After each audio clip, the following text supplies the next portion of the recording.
Hi అండి. మరొకసారి మీ ముందుకు వచ్చాను. సమాజమే నా తరగతి గది. మరి నా భావన అది.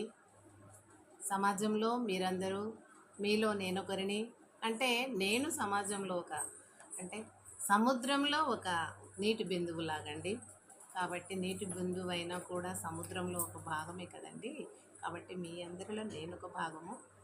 మరి నేను ఇంతకాలము మరి చదువుకున్నటువంటి విద్యార్థులకు ఉపాధ్యాయురాలు, కానీ ఇప్పుడు నేను మరి విశ్రాంతిలో ఉండలేక, విద్యార్థులను వదలలేక, మరి నేను ఈ సమాజం అనేటటువంటి తరగతి గదిగా నేను భావించి మీ ముందుకు వచ్చానండి.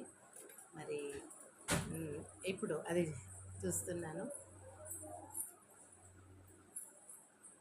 గురు శిష్యుల ఈ బంధము ఏనాటిదో, ఏనాడు పెనవేసి ముడివేసెనో.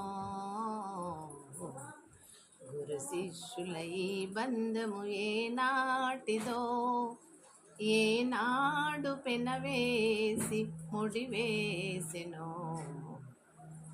ఈ రకంగా మరి గురు శిష్యుల యొక్క అనుబంధం అంటే చాలా మీకు తెలుసు. ఈనాటి బంధమే నాటిదో, ఏనాడు పెనవేసి ముడివేసెనో అని పాత సినిమాలో ఆ రాగము నేను నాకు నచ్చడం వలన తీసుకొని విద్యార్థుల యొక్క చదువుకు ఆపాదించి మరి ఆ మ్యాటర్ తయారు చేసి మేము ముందు ఉంచానండి. కాబట్టి మరి గురు శిష్యుల యొక్క అనుబంధము ఈ రోజుది కాదండి. అందరు గురువులు కాలేరు, విద్యార్థులు అందరూ అవుతారు. కానీ విద్య విలువ ఈ రోజుల్లో తెలుసు. ఆనాడు అంటే చదువు విలువ తెలియక తల్లిదండ్రులు చదివించకపోయేవాళ్ళు, కొంతమంది విద్యార్థులు ఉండేది. ఇప్పుడు అందరూ విద్యార్థులే, కానీ గురువులు అందరు కారు కదండి. అట్టి భాగ్యము మరి నాకు, మనకు తోటి ఉపాధ్యాయులు, మరి ఇప్పుడు వర్కింగ్లో ఉన్న వారందరికీ కూడా మరి దేవుడిచ్చినటువంటి భాగ్యంగా నేను భావిస్తున్నాను.